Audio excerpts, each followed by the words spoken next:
Downshifting, lifestyle. The term downshifting in the English language refers to the act of reducing the gear ratio while driving a vehicle with manual transmission.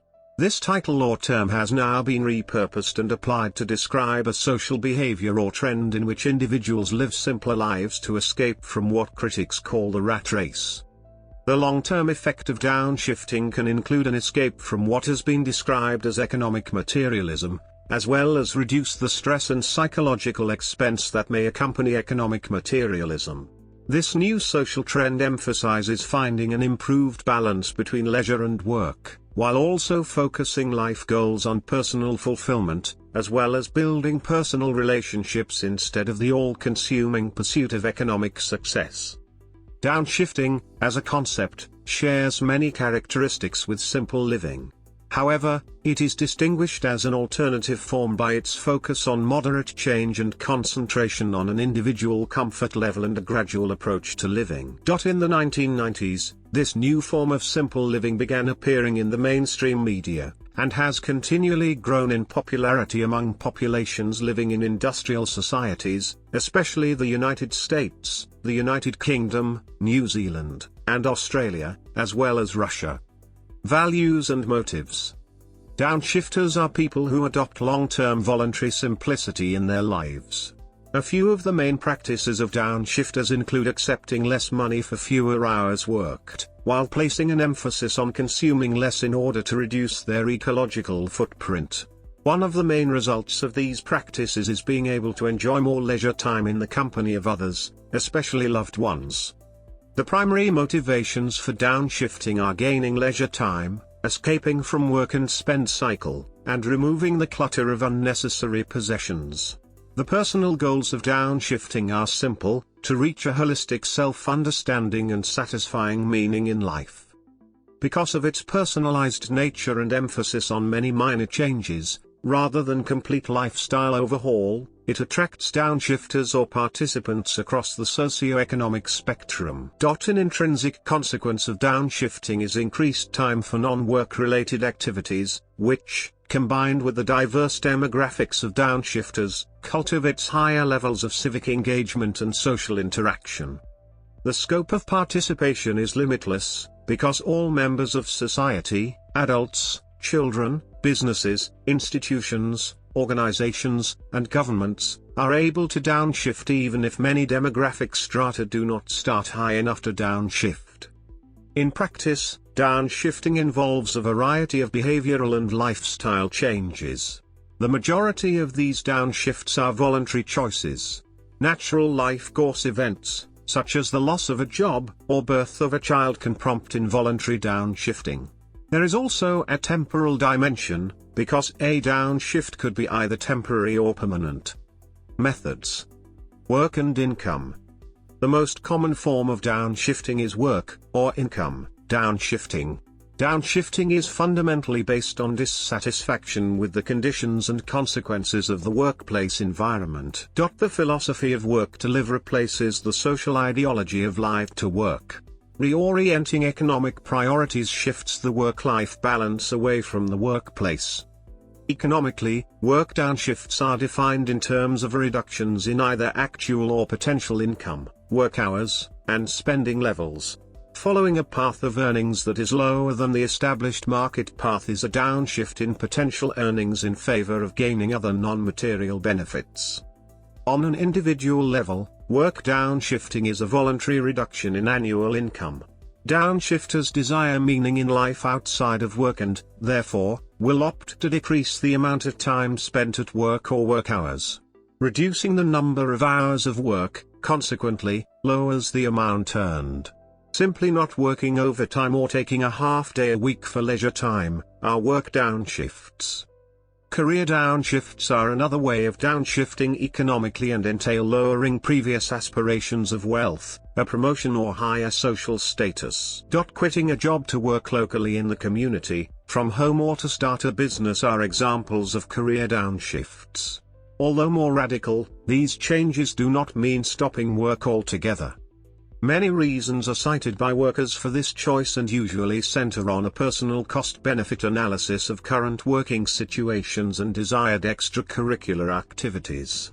High stress, pressure from employers to increase productivity, and long commutes can be factors that contribute to the costs of being employed. If the downshifter wants more non-material benefits like leisure time, a healthy family life, or personal freedom, then switching jobs could be a desirable option.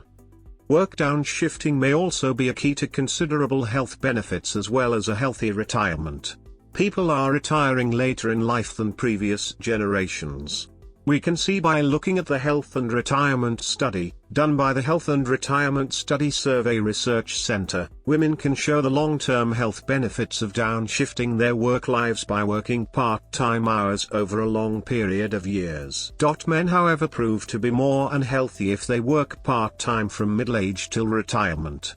Men who downshift their work life to part-time hours at the age of 60 to 65 however benefit from continuing to work a part-time job through a semi-retirement even over the age of 70. This is an example of how flexible working policies can be a key to being healthy while in retirement. Spending habits. Another aspect of downshifting is being a conscious consumer or actively practicing alternative forms of consumption. Proponents of downshifting point to consumerism as a primary source of stress and dissatisfaction because it creates a society of individualistic consumers who measure both social status and general happiness by an unattainable quantity of material possessions. Instead of buying goods for personal satisfaction, consumption downshifting, purchasing only the necessities, is a way to focus on quality of life rather than quantity. This realignment of spending priorities promotes the functional utility of goods over their ability to convey status, which is evident in downshifters being generally less brand conscious. These consumption habits also facilitate the option of working and earning less because annual spending is proportionally lower. Reducing spending is less demanding than more extreme downshifts in other areas, like employment, as it requires only minor lifestyle changes. Policies that enable downshifting. Unions, business, and governments could implement more flexible working hours, part-time work, and other non-traditional work arrangements that enable people to work less, while still maintaining employment. Small business legislation, reduced filing requirements and reduced tax rates encourage small-scale individual entrepreneurship and therefore help individuals quit their jobs altogether and work for themselves on their own terms. Environment consequences. The catchphrase of International Downshifting Week is "slow down and green up." Whether intentional or unintentional, generally, the choices and practices of downshifters nurture environmental health because they reject the fast-paced lifestyle fueled by fossil fuels and adopt more sustainable lifestyles. The latent function of consumption downshifting is to reduce, to some degree, the carbon footprint of the individual downshifter. An example is to shift from a corporate suburban rat race lifestyle to a small eco-friendly farming lifestyle. Downshifting geographically. As a response to the hectic pace of life and stresses in urban areas, downshifting geographically is a relocation to a smaller, rural, or more slow-paced community. This is a more drastic change but does not bring total removal from mainstream culture. Socio-political implications. Although downshifting is primarily motivated by personal desire and not by a conscious political stance, it does define societal overconsumption as the source of much personal discontent. By redefining life satisfaction in non-material terms, downshifters assume an alternative lifestyle but continue to coexist in a society and political system preoccupied with the economy. In general, downshifters are politically apathetic because mainstream politicians mobilize voters through the hip pocket nerve, proposing governmental solutions to periods of financial hardship and economic recessions. This economic rhetoric is meaningless to downshifters who have foregone worrying about money.